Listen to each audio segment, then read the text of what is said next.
The biggest part of that, or my approach in that, is looking to their core. For example, is values, their goals.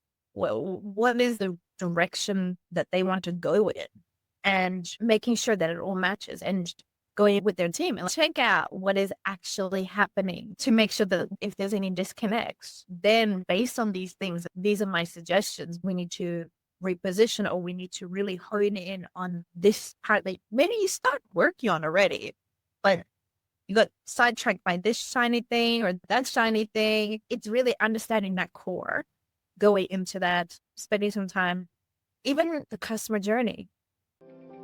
You're listening to Brainwork Framework, a business and marketing podcast brought to you by focus-biz.com. Welcome back to another episode. With us today is the founder and brand strategist of Badassery by Beatrice Gutknecht. So excited to have her on and share her tips and tricks for all things branding, marketing, and strategy. Beatrice, so excited to have you on. How are you doing today? I'm great. Thanks, Chris, for having me on, and fantastic day. That is wonderful. Very excited to hear. We always like to ask our entrepreneurs, tell us about your journey. What were you doing before that kind of led you into what you're doing today?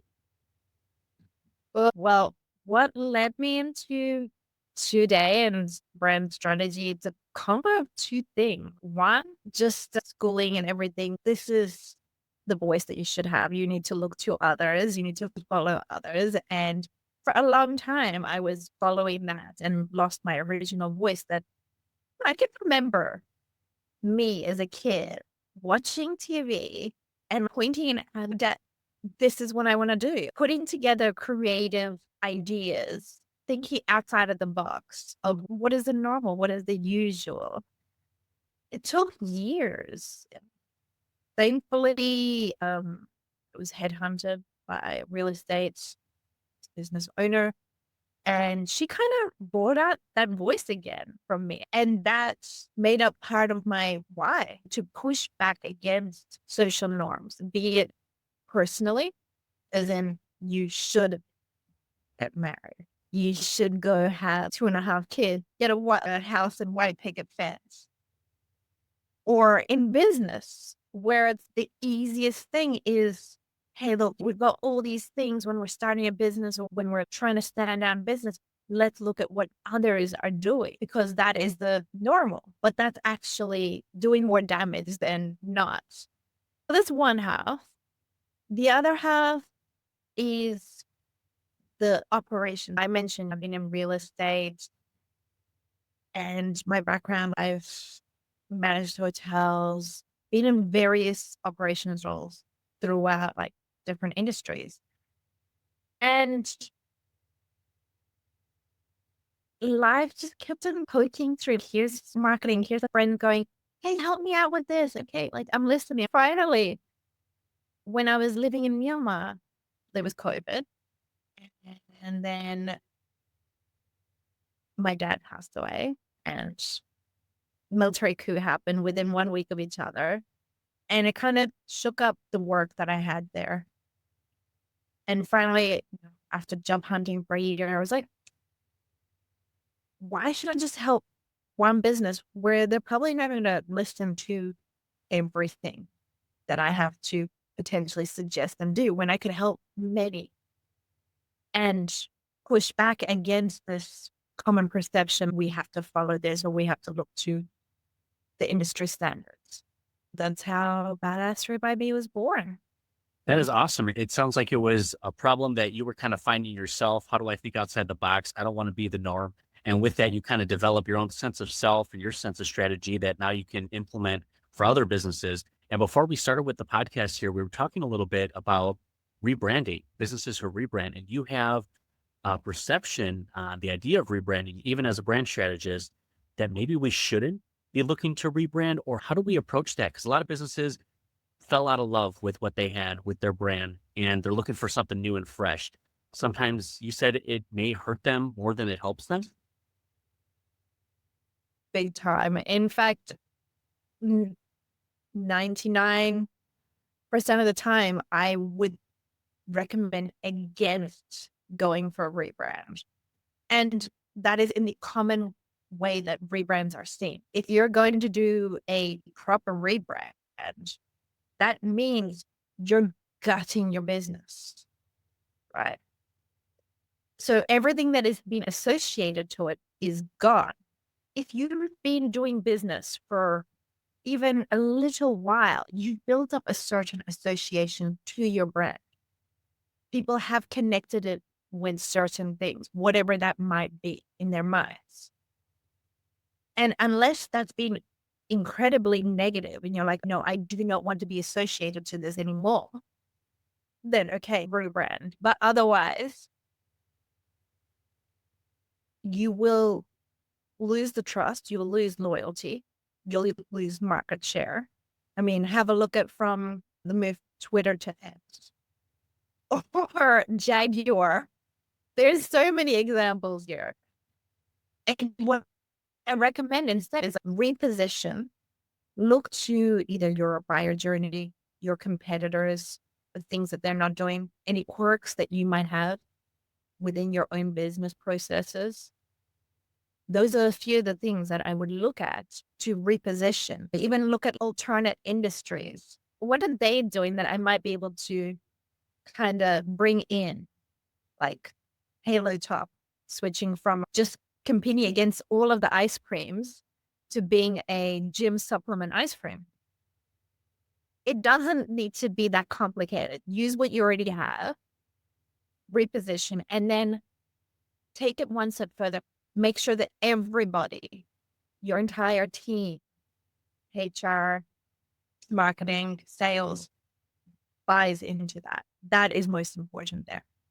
You don't want to throw away the best parts of your business just because maybe it needs just a cool new piece of artwork or maybe change your mission statement. Don't throw everything away from what you've built upon. Just use that as the foundation and you can build up stronger from there.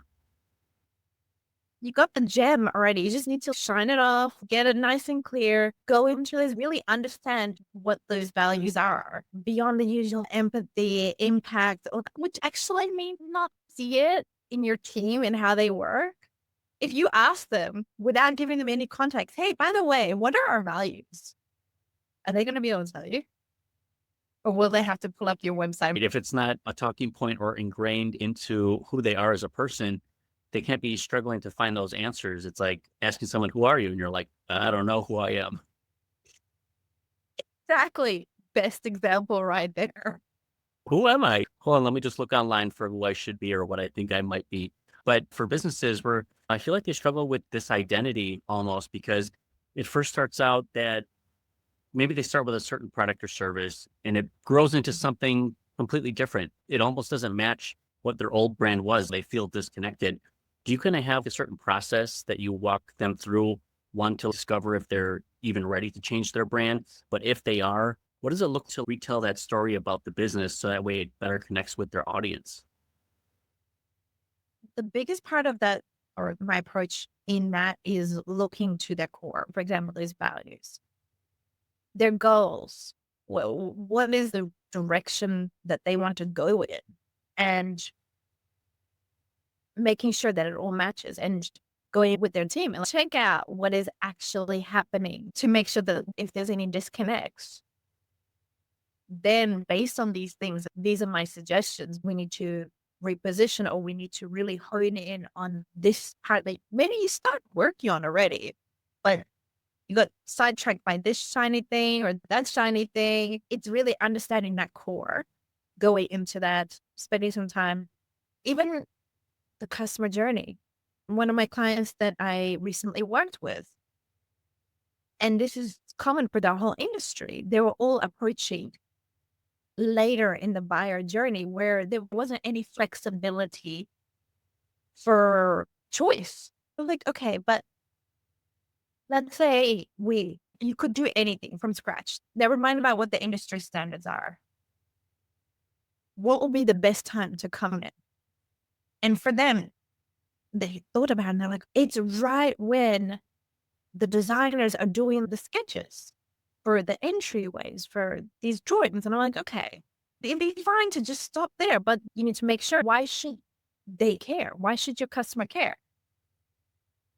Then let's be a resource to them so that they can reach their goals. They see you as a means to an end. And they're reaching out to you right at the beginning. This really helped me, this resource. hey, by the way, I see you're also doing this, and this is going to help me down the track. Problem solved. And what does it look like for a lot of these businesses who are firing on all cylinders when it comes to their brand? Does this create better internal operations where people are connected to the brand? They work harder? Does it create more reviews and referrals for the business as well? Because I feel like if people are connected to the brand, they almost would metaphorically go to war for them, or they would go out of their way to talk positively about a brand, whether in communities. What are some of the positive side effects of having a really solid brand? You nailed it right there. That is one of the big ones, or you're gaining basically a cult following, people that are going to continue promoting your brand. They're going to refer you. You're going to increase your market share, and it's going to have that stick. There's a study of brands that have invested in their brand strategy compared to even Fortune 500s or S&P 500s. And the brands that have invested in their brand strategy have outperformed and outbounced during recession periods compared to those S&P 500s. In the long run, you're going to have a lot stronger brand. You're going to have a higher retention rate for your team because they're all on board with the same message. It's all moving in the same direction. There's no disconnect. It's not only internal improvement, external improvements, as in you're getting more sales, you're getting more customers, there's customers are getting you more customers, but internally, you're all resonating. That can be supplemented with somebody who helps with team building, etc. Very nice. And are there certain industries that you typically work with, or is it like startups, or are they kind of like 5 or 10 years into their business, or is it a little bit of everybody? Definitely not everybody, and I would never recommend a startup to invest in brand strategy because that is the time that you're really focusing on working with customers, understanding, trying, testing new things. If you invest in during that time, you're going to be wasting a lot of money, similar as a rebrand. What I would recommend is probably at the very earliest 5 years into business, and you've built up a team, you've had some work with the clients, you're getting stabilized, but you want to pass into earning, getting higher value out of your products or services. In terms of who I work with, it's service-based businesses in North America, and a lot of it is in the B2B area, or even brick and mortar moving to online, where I see there's a lot of that happening at the moment. You're either buying new businesses and you're wanting to bring them together. Fantastic time to look into brand strategy before you're ruining these individual brand associations. And it's something you have to be careful of. This is all great information. I love the thought process behind it. For those who are interested, where can they find you and connect with you online? There's 3 main areas. You can catch me on Beatrice Gutknecht on LinkedIn. I have the podcast, which is going to be restarting soon in season 3, which is the art of branding.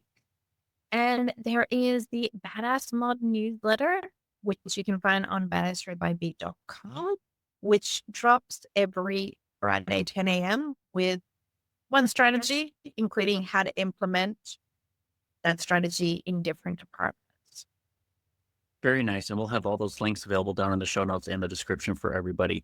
I wanted to ask you, you've been in business for a while. What has been the most effective strategy for actually getting clients? There's so many different channels and options. Are you networking? Are you doing SEO? Are you on the YouTubes? What are you doing that's working for you? For me, it's been big time LinkedIn and even doubles video on LinkedIn. And I see that as something that's going to grow and develop, of course, moving forward.